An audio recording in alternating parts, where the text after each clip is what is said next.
안녕하세요. 결혼도 하지 않고 홀로 지내고 있는 50대 여성입니다. 이 나이 먹도록 결혼도 하지 않으면 외롭지 않냐고 물으시는 분들이 많이 있더라고요.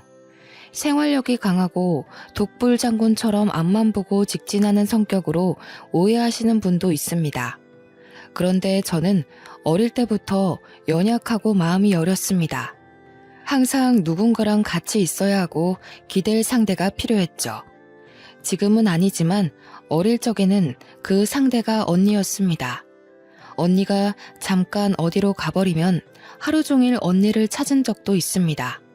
어르신들이 저를 볼 때마다 껌딱지라고 할 정도로 어렸을 때부터 언니 뒤만 졸졸졸 따라다녔죠. 다른 분들은 형제나 자매지간과 어떻게 지내는지 몰라도 저는 언니와 친밀한 관계를 맺고 있습니다. 언니가 하고 싶어 하는 건 다 하고 싶어 했고, 언니랑 똑같이 되려고 옷도 따라 입고 책도 따라 샀습니다. 오죽했으면 장래의 희망이 저희 언니였으니까요. 초등학교 시절 담임 선생님도 장래의 희망이 언니라고 하니까 황당한 미소를 띠면서 이렇게 말씀하셨습니다. 애정이 장래의 희망이 언니라고 적었는데 왜 언니니? 선생님이나 경찰 이런 걸 적어야지. 언니라고 적으면 어떡해. 애정이는 언니가 될 수 없어. 언니도 결혼해서 다른 집으로 이사가고 애정이도 결혼해서 다른 집에서 살아야지. 선생님이 저를 귀엽게 여기시면서 이렇게 물었지만 그 당시만 해도 언니가 결혼해서 사라질까봐 무서웠습니다. 그래서 울먹거리면서 언니가 가버리면 안 된다고 소리쳤죠.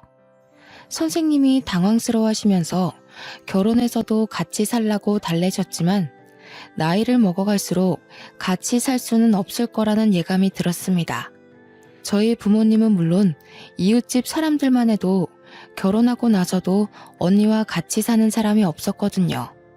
어른이 되면 언니랑 같이 살 수 없겠구나 우울해했던 기억이 있는데 정신 차리고 보니 정말로 언니와 살고 있네요. 언니가 결혼하고 나서 분가했지만 계속해서 저랑 부모님이 계시는 본가를 찾아왔습니다. 그 당시에 저는 20살이었고 저희 언니는 23살이었습니다. 저희 언니가 어린 나이에 결혼해 아이를 일찍 낳았습니다. 20대 초반에 시작했던 격리일도 그만두고 육아에만 전념했죠. 언니 말로는 회사 일보다 시댁살이가 더 힘들었다고 합니다. 시어머니랑 같이 살면서 갖은 고생을 다 하는 것 같았는데요.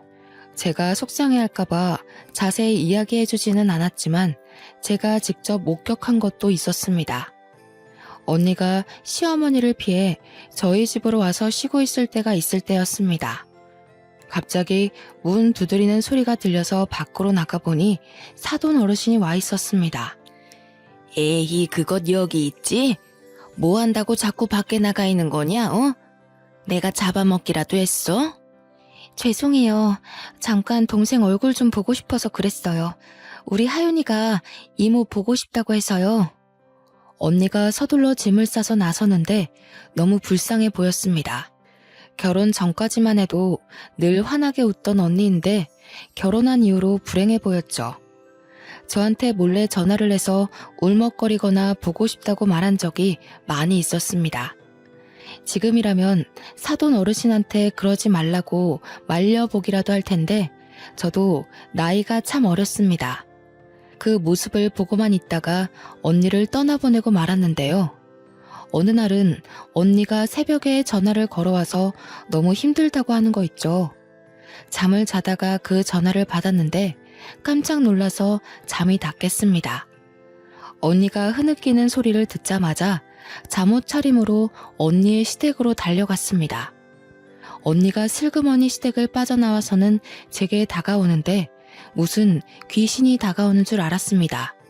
시어머니가 언니를 어찌나 괴롭혔는지 사람이 반쪽이 되어 있더군요. 그런 언니가 흐느적 걸어오더니 제게 미안하다고 했습니다. 여기까지 오게 해서 미안하다면서 희미하게 웃고 있는데 그 미소가 어찌나 슬퍼 보이던지요. 제가 왜 울었냐고 묻는데도 운 적이 없다고 거짓말을 하더라고요. 저는 아직까지 어둠 속에서 안개처럼 보이는 언니의 미소가 생각납니다. 여러분은 그런 미소를 보신 적이 있으신가요? 사람이 금방이라도 쓰러질 것 같은 미소였습니다. 제가 그 뒤로는 전화를 해서 시댁에 무슨 일이 있는지, 몸 상태는 어떤지 물었습니다. 그때가 돼서야 언니가 해탈한 목소리로 충격적인 말을 꺼내놓았습니다. 다 네 탓이지 뭐. 내가 아들도 못 낳으니까 이렇게 된 거야. 장남을 낳았으면 나도 예쁨 받았을 텐데.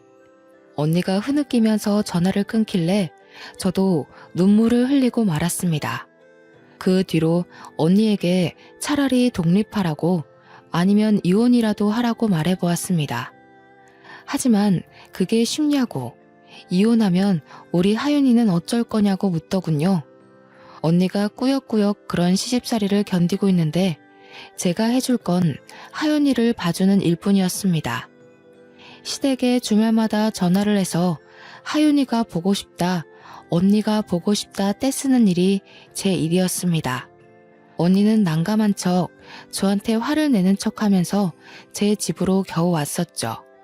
그래서 덕분에 조카랑 쌓은 추억이 많이 있습니다. 놀이공원도 가고 공원으로 피크닉도 가면서 자매같이 놀아주었죠. 하윤이도 저를 좋아해 주어서 가끔은 제 딸 같다는 생각도 들었습니다. 비록 사돈 어르신은 하윤이가 딸이라고 안 좋아하지만 기죽지 않길 바랬는데요. 하윤이가 당당하고 밝은 아이로 크길 기도했지만 하나님께서 제 기도를 들어주시지 않았습니다. 직장에서 일을 하다가 전화 한 통을 받고 기절할 뻔했거든요. 네? 언니가 교통사고가 났다고요? 어디 병원인데요? 사돈 어르신한테 온 전화였습니다. 언니랑 형부 그리고 하윤이가 탄 차가 미끄러져서 전복했다고 하더군요. 그날 유독 비가 많이 와서 택시 잡기도 어려웠습니다. 최대한 빨리 병원에 가보니 언니랑 형부는 이미 세상을 뜬 상태였죠. 너무 놀라서 눈물이 나오지 않았습니다. 이 모든 게 꿈처럼 느껴져서 언니 얼굴 위로 덮여진 천조가리만 쳐다보았는데요. 사돈 어르신은 슬퍼해야 할 자리에서 분노하고 계셨습니다. 이렇게 비가 많이 오면 집에 박혀있지는 비 오는 날에 어딜 가겠다고 나서서 우리 아들까지 죽여? 사돈 어르신은 죽은 저희 언니를 붙잡고 욕을 하고 있었죠. 시댁 쪽 사람들이 말려봐도 소용이 없었습니다. 비 오는 날 부침개와 막걸리가 먹고 싶다며 맛집으로 향하게 한 언니 탓을 하고 있었습니다. 내 아들이 죽은 이유를 아예 몰랐어야 했는데 내가 괜히 전화를 했다. 안 그래도 아들 못 낳는 것 미워 죽겠는데 이런 것 때문에 우리 아들이 죽다니. 이런 가짜는 것 때문에 귀한 우리 아들이 죽어버렸어. 사돈 어르신이 통곡을 하시면서 언니 위로 덮여진 천을 쥐어뜯었습니다. 언니 멱살이라도 잡을 것 같아서 지켜보고 있던 의료진들이 말렸죠. 사돈 어르신은 언니가 세상을 떴는데도 언니를 욕하고 있었습니다. 그 모습을 보니 겨우겨우 화를 참고 있었는데요. 그것도 모자라서 조카를 붙들고 충격적인 말을 내뱉더군요. 우리 아들 죽여놓고 뻔뻔하게 여기 서 있고 싶니? 꼴도 보기 싫으니까 저리 꺼져라. 이것이 우리 아들이 감싸줘서 살았다고 하더라.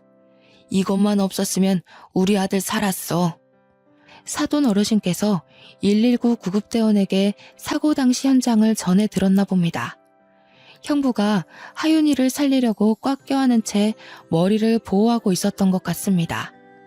조카 때문에 아들이 죽었는데 제가 조카 편을 들었다고 제 머리카락을 붙잡으면서 소리를 지르면서 할 수 있는 욕은 다 하시더군요.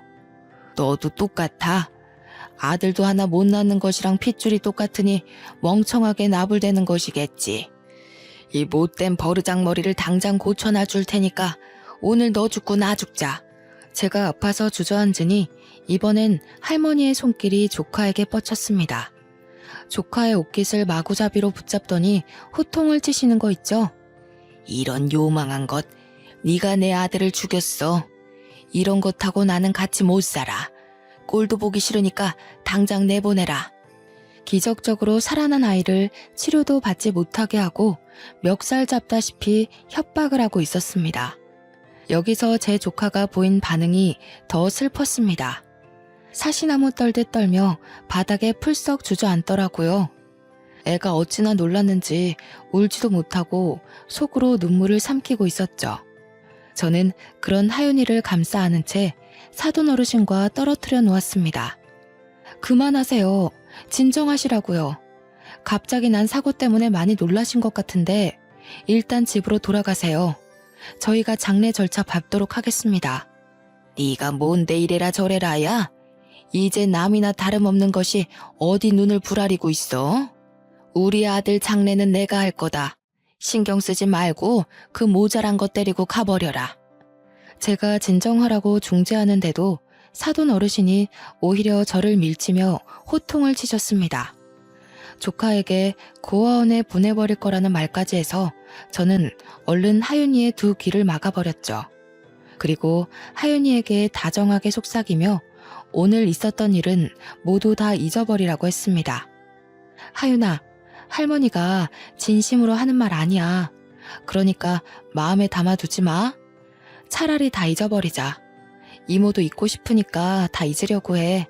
그러니까 하윤이도 악몽을 꿨다고 생각하자. 하윤이한테 이렇게 말하고 다른 병원으로 데려가 머리 상처를 꿰매고 찰과상과 인대가 늘어난 부분을 치료하였습니다. 형부가 자식을 정말로 아끼고 사랑했던 것만큼 하윤이를 처절하게 껴안고 있었나 봅니다. 차가 전복했는데도 하윤이는 5주 만에 퇴원하였습니다. 저희 조카가 이렇게 회복하는 사이 언니와 형부는 같은 장례식장에서 상을 치르지도 못했습니다. 사돈 어르신의 뜻대로 형부 장례식장과 멀리 떨어진 곳에서 상을 치러야 했는데요. 형부 장례식장과 언니 장례식장을 왔다 갔다 하면서 정신없이 지내던 와중이었습니다. 갑자기 전화가 와서 받아보니 청천벽력 같은 소식이 들려왔습니다. 뭐라고요? 하윤이를 고아원에 보냈다고요? 엄마한테 전화가 와서 받아보니 사돈 어르신이 기어코 하윤이를 고아원에 보내버렸다고 하더라고요.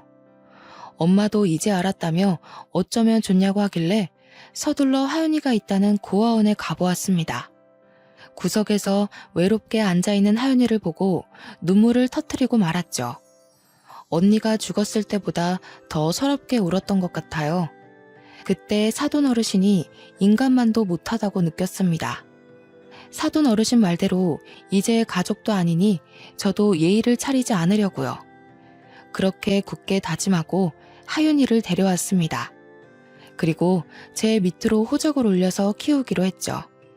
하윤이를 키우게 된 지 5년이란 시간이 흘렀습니다. 이제 결혼할 나이가 훌쩍 지나서 선자리를 보러 다니게 되었는데요. 공무원부터 경찰, 선생님, 잘 나가는 사업가까지 좋은 직업을 가진 남자들을 많이 만나보았습니다. 하지만 잘 되려고 하면 이상하게 연락이 끊기고 흐지부지 되더군요. 저한테 문제가 있는 건 아닐까 고민하던 찰나 호텔에서 일하는 요리사를 만나게 되었습니다. 정말 괜찮은 사람이었죠. 그 남자가 저한테 하윤이에 대해 묻기 전까지요. 애정씨가 집에 일찍 가야 한다고 하시던데 따로 이유가 있으신가요? 자녀가 있는 것도 아니고 통금 있는 사람처럼 6시 전에 가시는 게 궁금해서요. 우리 조카랑 같이 살고 있는데 조카 밥을 챙겨줘야 해서요. 사실 사정이 있어서 조카를 입양해서 키우고 있거든요. 순간 어색한 기운이 감돌아서 아차 싶었습니다. 그동안 남자들에게 연락이 오지 않은 이유도 알겠더군요. 바로 조카의 존재를 알게 된 순간 연락이 점차 뜸해졌던 것 같습니다. 그걸 이제야 알았다니. 조금은 한심한 기분이 들어서 일찍 자리를 파했습니다. 저를 피하시는 남자분들 마음도 이해가 되었습니다. 저도 이제 막 알아가는 남자한테서 결혼은 안 했지만 애가 있다는 소리를 들으면 기피할 것 같았거든요. 집으로 돌아가 하윤이의 식사를 챙겨주고 있는데 갑자기 전화가 왔습니다. 무심코 받아보니 요리사랑 연결해준 이모였습니다. 이모가 왜 벌써 헤어졌냐고 물으니 제가 그렇게 됐다고 얼버무렸죠. 그런데 요리사한테서 이유를 전해 들었나 봅니다. 제가 얼버무리기 무섭게 버럭 소리를 지르더라고요. 걔는 땡땡 호텔 요리사면 다니? 사람이 사정이 있어서 조카 입양해서 키울 수도 있지 어떻게 그래? 그렇게 잘났어? 사람이 장점만 있을 수 없잖아. 천천히 두고 봐야지. 어쩜 집에 가자니까 그냥 오케이 해버려? 이모, 나는 남자들이 왜 이렇게 연락이 뜸해지나 했더니 애가 있어서 그랬나 봐. 나도 애 있으면 좀 그럴 것 같아. 결혼이 소꿉장난도 아니고 그럴 수도 있지. 너무 화내지 마. 이모가 화를 참지를 못하니까 그저 허허 웃고 말았습니다. 그런데 제 조카가 그 소리를 다 들은 것 같았습니다. 밥을 먹는 둥 마는 둥 하더니 방 안으로 획 들어가 버리더군요. 다 먹었냐고 물어봐도 대답도 안 했습니다. 13살짜리가 알아들을 거라고 생각도 못했죠. 워낙 어릴 때부터 키운 아이라 너무 어리게만 봤던 것 같습니다. 갑자기 제가 퇴근을 하고 돌아오니 하윤이가 제게 편지를 써서 건넸습니다.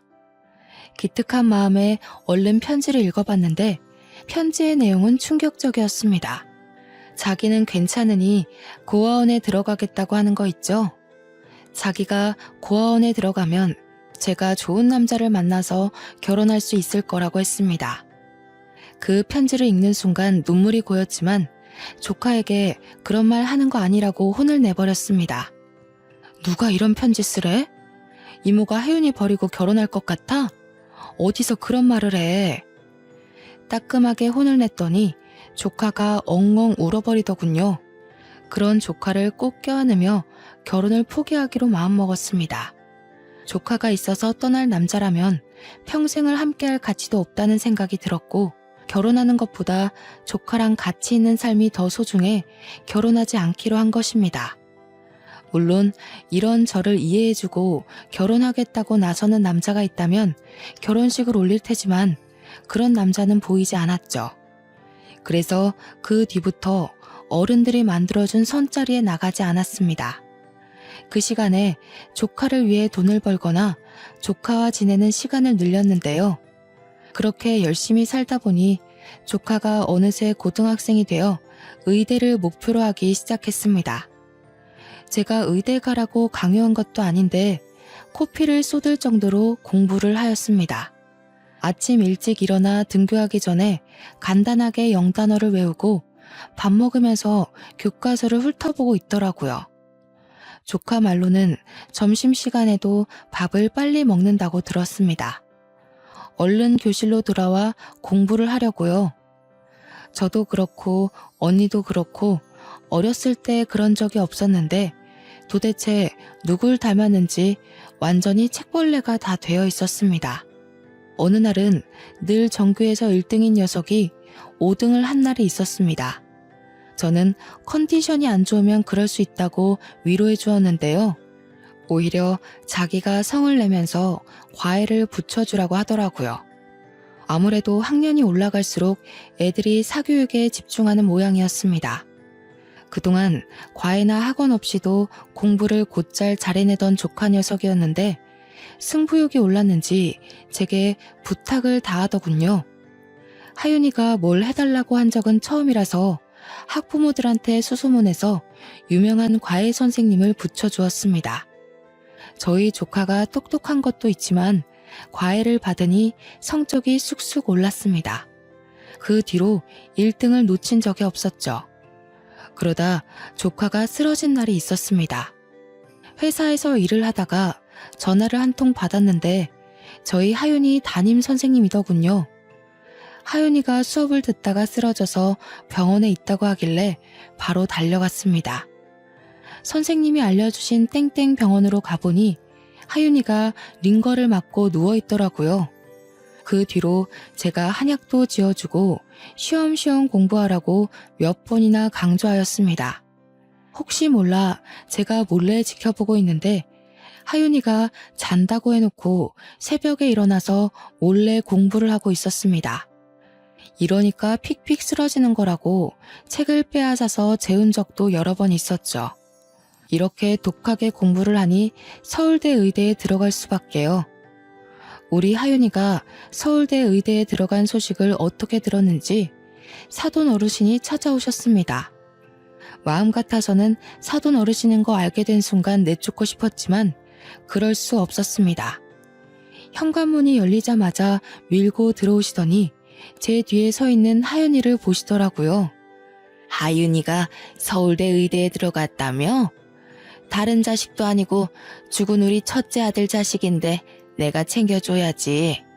하윤아, 나 기억하니? 할머니잖아. 8살까지 애지중지 키워주던 할머니. 그 말을 들은 순간 억장이 무너졌습니다. 하윤이를 버리겠다고 고아원에 보내놓을 땐 언제고 이렇게 찾아오다뇨. 게다가 하윤이는 할머니를 기억하지 못하는 것 같았습니다. 쭈뼛거리며 다가가더니 꾸벅 인사를 건네더라고요.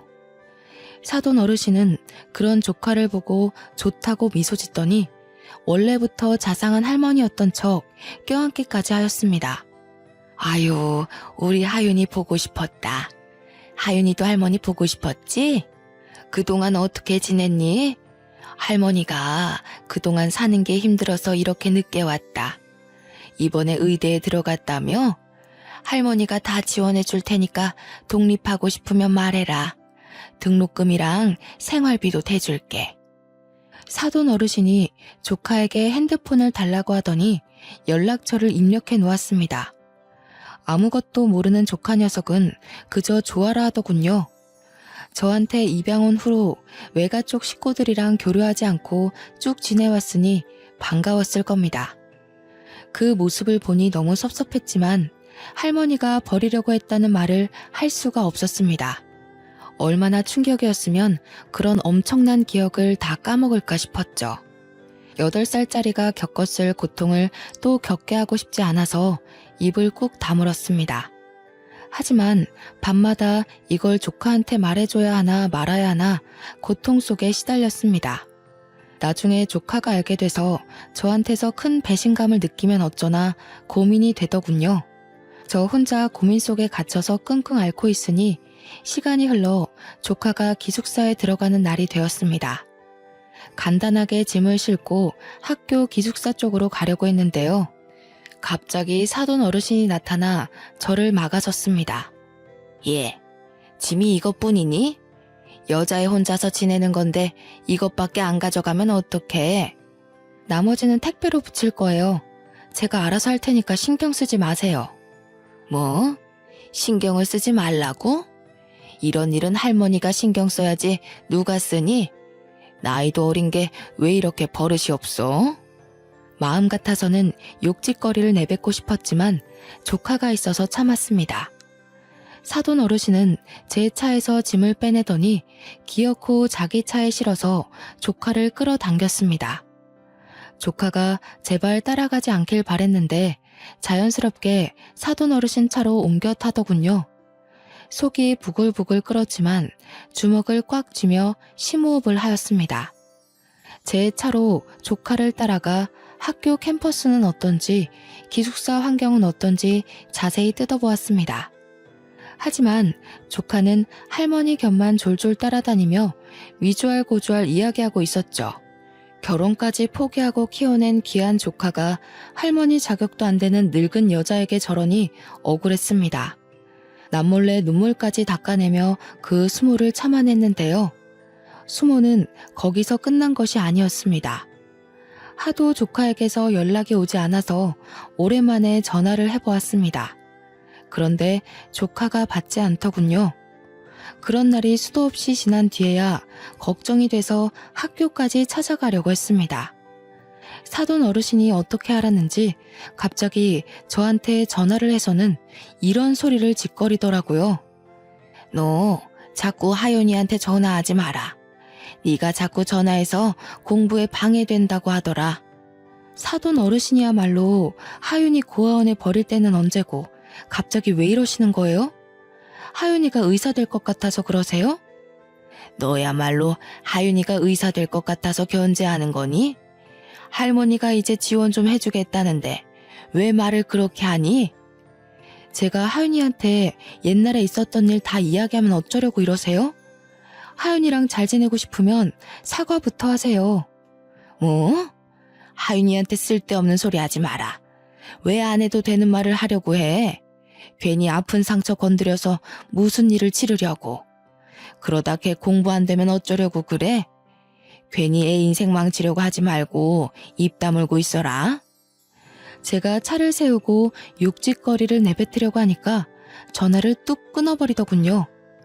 사돈 어르신이 일부러 하윤이와 저를 떼어놓으려는 것 같았습니다. 그것 때문에 연락이 안 되는 것 같아서 하윤이를 찾아갔는데요. 하윤이가 글쎄 저를 보고 떨떠름한 표정으로 서 있는 거 있죠. 이모, 왜 왔어? 저 시험 기간이라 공부해야 하는데. 네가 너무 연락이 안 돼서 와봤어. 무슨 일 있는 거 아니지? 아무 일도 없으니까 돌아가. 나 지금 밤새야 해. 처음 있는 일이었습니다. 제게 항상 예의 바르면서도 밝게 말하던 애인데 완전히 변해버린 것 같았죠. 결국 제가 조카에게 버럭 화를 내며 모든 사실을 실토하고 말았습니다. 너 설마 할머니 때문에 이러는 거니? 그 사람이 어떤 사람인 줄 알아? 너 버린다고 고아원에 내놓은 사람이다. 근데 네가 의대 간다니까 착한 척 연기하는 거야. 네가 조금이라도 잘못되면 바로 버릴 사람하고 이러는 거 아니야. 나는 너 키우려고 인생을 걸었어. 정말 친엄마처럼 널 키워냈는데 어떻게 이럴 수 있니? 제가 울면서 말해놓고 차마 조카의 얼굴을 바라볼 수가 없었습니다. 그런데 조카가 제 말을 믿어주지 않더군요. 할머니가 그랬다고? 우리 할머니가 그럴 리가 없어. 이모가 잘못 기억하고 있는 거겠지. 12년을 키워준 이모를 믿어야지. 어떻게 할머니를 믿니? 네가 제정신이야? 조카가 제 말을 듣고 왈칵 눈물을 쏟길래 조카에게 다시 트라우마를 안겨준 것 같아서 그 자리를 뛰쳐나왔습니다. 며칠 뒤에 심하게 말해서 미안하다고 다시 이야기 나누자고 연락해봤지만 답은 돌아오지 않았습니다. 조카가 제 말을 믿지 않는 것 같더군요. 다 큰 조카가 연락도 잘 되지 않고 찾아가도 바쁘다 하니 어쩌겠나요. 마음 같아서는 가슴이 찢어질 것 같다 나한테 왜 그러냐고 따지고 싶었지만 포기했습니다. 내놓은 자식이라고 생각하고 그렇게 8년이라는 시간을 흘려보냈습니다. 가끔씩 연락해서 들어보니 공부도 열심히 하고 잘 지내는 것 같았죠. 그것만으로 만족하며 살려고 했습니다. 그러다 조카가 대학을 졸업하고 의사가 됐다고 연락을 하더군요. 이모, 내가 그동안 연락이 없었지? 할 말이 있는데 땡땡 병원으로 올 수 있어? 조카 녀석이 고백할 것이 있다고 하니 저도 도대체 왜 그런 것이냐고 따져볼까? 아니면 할머니한테 무슨 말을 들은 것이냐고 물어볼까 고민했습니다. 땡땡 병원으로 가보니 조카가 갑자기 병실로 저를 데려가는 것이었습니다. 그곳에 사돈 어르신이 누워있어서 깜짝 놀라고 말았죠. 사돈 어른, 어디 아프세요? 왜 저한테 말도 안 하고 하윤이 병원에 입원해 계세요? 내가 8년 전부터 췌장암에 걸렸는데 다시 재발하고 말았다. 이제는 다른 장기로까지 전이돼서 수술해도 살기 어렵다고 하는데 어쩌면 좋냐? 사돈 어르신이 그리 말하면서 눈물을 흘리는데 그제서야 8년 전보다 삐쩍 마른 몸이 보였습니다. 그런 사돈 어르신이 불쌍해 보이는커녕 다 업보라는 생각이 들었죠. 이제 곧 세상을 뜰 사람인데 우리 조카한테 왜 그랬고 언니한테는 왜 그랬냐고 따지기도 싫었습니다. 생판남이니 적당히 회복을 기원하고 병실을 나오려고 했는데 사돈 어르신이 갑자기 일어나 제 앞에서 무릎을 꿇었습니다. 미안하다. 내가 그동안 잘못했어. 네 언니한테 모질게 대한 것도 잘못했고 내 손녀 버리고 너한테 떠맡긴 것도 잘못했다. 내 욕심 때문에 갑자기 나타나서 가족 행세한 것도 미안해. 네? 갑자기 그게 무슨 소리세요? 내 사과 좀 받아주라. 그래야 내가 수술을 할 수 있어. 나 하루라도 더 살고 싶다. 하윤이가 잘 아는 교수님이 계시는데 그 교수가 췌장암 수술을 제일 잘한다고 하더라. 대한민국 1등이래. 그 교수가 수술해주면 나 살 수도 있다는데 나 한 번만 살려주면 안 되겠니? 사돈 어르신이 하는 말을 들어보니 내가 사과를 받아주면 조카가 교수에게 수술해달라고 부탁을 해본다고 말했나 봅니다. 두 손을 싹싹 빌며 제 다리에 살려달라고 매달리는데 어처구니가 없더군요. 그래서 서둘러 사돈 어르신을 떼어놓고 단호하게 말하였습니다. 내가 왜 사과를 받아야 하죠? 우리 하윤이 버릴 때는 언제고 갑자기 나타난 거 보니까 췌장암 때문에 그러셨네요. 췌장암 진단받고 겁먹어서 찾아오신 건가요? 나중에 우리 하윤이 써먹을 때 있을까봐 그러신 거냐고요. 췌장암이 낫기가 그리 힘들다고 하더라. 재발이 잘 된대. 수술은 성공했는데 의사한테 그런 소리를 들으니 밤잠을 잘 수가 있어야지. 그런데 하윤이가 의대에 합격했다는 소식을 듣고 눈이 돌아버렸다. 가족끼리 이러면 안 되는데 내 이익만 챙기려고 했어. 내가 이렇게 반성할 테니까 한 번만 봐주면 안 되겠니? 사돈 어르신께서 모든 사실을 실토하고 인정하셨습니다. 조카에게 의도적으로 접근하고 저와의 연락수단을 모두 다 끊어놓은 거죠. 계속해서 조카를 감시하며 저와 연락을 하고 있는지 만나고는 있는지 감시한 것 같았습니다. 이 사실을 하윤이에게 다시 한번 확인하면서 충격적인 사실도 전해 들었습니다. 이모, 사실 나 다 기억하고 있었어.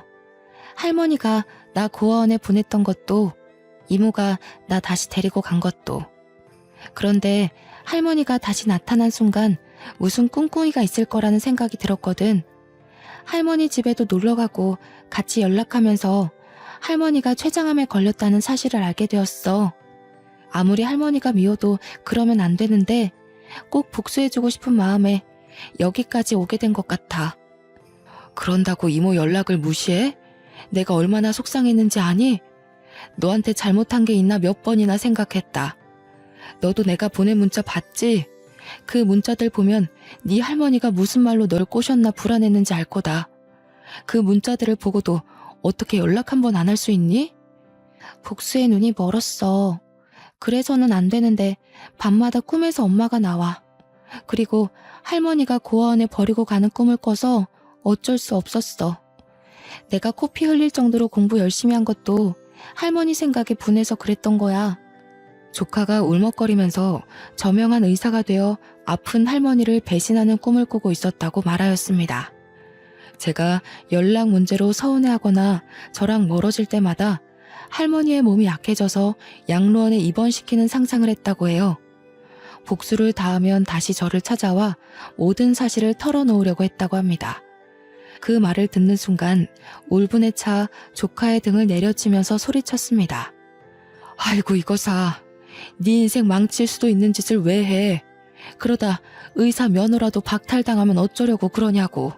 그럴 가치도 없는 인간이야. 이 인간이 아프든 말든 신경 쓰지 마.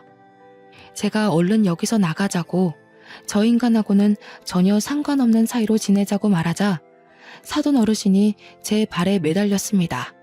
아가, 이러지 말고 나 좀 받아오. 어차피 옛날 일 아니냐. 엄청 오래된 일인데 이제 가슴 한켠에 묻어두고 나 좀 살려다오. 응?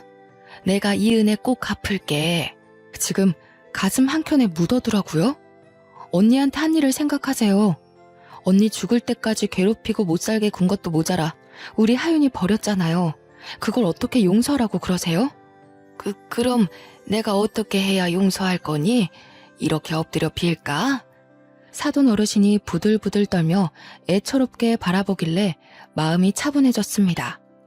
누가 제 머릿속에 찬물을 끼얹은 듯 분노가 사그라들고 이 비굴한 인간을 어떻게 해야 할지 생각하다 입을 열었습니다. 내가 아니라 하윤이한테 비셔야죠. 사돈 어르신이 조카 버리셨잖아요. 하윤이가 용서하면 생각해 볼게요.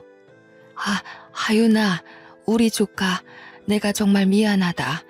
이 할미가 부족해서 너한테 못된 짓을 했다. 한 번만 받아오. 기다렸다는 듯이 넙죽 절을 하는 사돈 어르신을 보는데 조카가 왈칵 눈물을 터뜨리더군요. 조카의 눈물을 보니 마음이 착잡해졌습니다. 복수심에 치기 어린 행동을 한 것이었죠. 우리 하윤이의 마음속에 복수심이 있었다는 사실을 알았다면 외면하며 살자고 설득했을 겁니다. 뭐라도 했으니 됐다고 조카를 달래며 사돈 어르신을 버려두고 왔는데요. 허망하게 앉아있는 사돈 어르신을 보니 많은 생각이 들었습니다. 인생을 어떻게 살아왔는지 가족들도 안아보고 계속 혼자서 병실 생활을 해온 것 같았습니다. 그래도 언니의 시어머니이니 어떻게 사나 조카에게도 물어보고 슬쩍 병실 안을 내다본 적도 있습니다. 살아있는 모습을 보고 목숨 한번 즐기다 생각하다가도 인성이 나빠 고독하게 떠날 인간이겠거니 생각하고 있을 무렵이었습니다. 저한테 편지 한 통이 와서 열어보았는데요. 무려 5장 분량의 편지였습니다. 촘촘한 글씨로 자기가 얼마나 멍청하고 이기적인 인생을 살아왔는지에 대한 푸념과 사과글이 적혀 있더군요. 저는 그 편지를 들고 사돈 어르신이 있는 병실에 찾아갔습니다. 편지를 왜 보냈냐고 따질까 아니면 비아냥거릴까 고민하다가 한마디 하였습니다. 사돈 어르신, 사람 목숨이 달린 일이니 제가 하윤이한테 교수님께 부탁해보라고 말해볼게요. 사돈 어르신이 그 말을 들은 순간 정말 고맙다고 몇 번이나 고개를 숙였습니다. 다른 사람이 들으면 왜 그랬냐고 남이니까 안 보면 되는 사이 아니냐고 따질지도 모릅니다. 하지만 그래야 제 마음이 편하니까요. 사돈 어르신이 죽었다는 소식을 들으면 제가 사돈 어르신이랑 다를 게 뭐가 있나 싶었습니다. 그 편지글이 마음을 흔들었다기보다는 조카 인생에 흠집을 남기기 싫었습니다. 그래서 조카한테 관용을 베풀고 포용하자며 교수님께 말씀드리라고 말해보았죠. 당연히 제 조카는 제 말을 받아들이지 못했습니다. 내가 왜 그래야 하는데? 내가 못해준다고 그냥 다른 병원으로 가라고 할 거야. 네가 살면서 범죄자도 치료해줘야 하고 네 할머니보다 인성이 나쁜 사람을 고쳐줘야 할 텐데 그럴 때마다 외면하고 다른 병원으로 보낼 거니? 제가 그리 말하니 조카가 한참을 생각해보는 눈치더군요. 잠시 뒤에는 제 말대로 하겠다며 췌장암 수술을 잘한다는 교수님께 연락해보는 것 같았습니다. 다행히 교수님께서 수술을 해주신다고 하셔서 사돈 어르신께서 수술을 받으셨는데요. 지금은 많이 회복하셔서 웬 보자기를 들고 저희 집을 찾아오셨습니다. 귀해 보이는 보자기 안에는 손수 만든 반찬들이 들어있었습니다. 정말 고맙다고 반찬을 싸들고 왔는데 마음이 싱숭생숭하였습니다. 인생은 오래 살고도 볼 일이네요. 조카도 이 모습을 보고 많이 놀랐는지 놀란 토끼 눈이 되어 있었습니다. 사돈 어르신이 조카가 좋아하는 떡을 직접 쪄왔다며 꺼내서 건네는데 정말 애처롭게 보이더군요. 이거 내가 우리 하윤이 생각해서 찐 거다. 우리 하윤이 백설기 좋아하잖아. 포슬포슬하니 정말 맛있다. 한 입 먹어봐라. 하윤이가 먹지 않으니 슬그머니 손을 내리며 멋쩍게 웃어 보였습니다. 역시 내가 준 거라서 좀 그렇지? 그래도 버리면 아까우니까 나 가면 먹어라. 그날은 그렇게 가버리더니 다음 날에도 찾아와서 반찬을 건네주셨습니다. 반찬만 만들어주신 것이 아닙니다. 어느 날 오신다는 전화를 하길래 무슨 일인가 했더니 집안 청소를 해주겠다는 거 있죠? 이제 슬슬 계절도 바뀌었으니 옷 정리도 하고 대청소도 할 때 되지 않았니? 내가 거들어주마. 아니다. 내가 다 할 테니 너는 나가 있어라. 제가 하지 말라고 말려봐도 사돈 어르신께서 걸레질을 하고 청소기를 밀기 시작했습니다. 이런 날이 한두 번이 아니었죠. 어느 날은 갑자기 오셔서 이불 빨래를 해놓고 가셨고 다리미질만 1시간을 하고 가신 적도 있습니다. 얼마 전에는 커튼이 더럽다면서 죄다 빨아놓고 가셨는데요. 그러면서 슬그머니 자기가 해놓은 반찬들도 놓고 가십니다. 오늘도 사돈 어르신이 해주신 반찬에 밥을 해먹다가 사연글을 보내보고 싶다는 생각이 들었습니다. 여러분들은 제 행동이 잘했다고 생각하시나요? 가끔 가다가 저희 가족들끼리 모이면 솔직한 생각들을 나눕니다. 하지만 하나같이 나라면 그렇게 안 하고 없는 사람 취급했을 거라고 하더군요. 여러분이라면 사돈 어르신께 어떻게 하셨을 것 같나요? 저보다 많은 것들을 알고 경험이 많으신 분들의 생각이 궁금합니다. 긴 이야기 들어주셔서 감사합니다.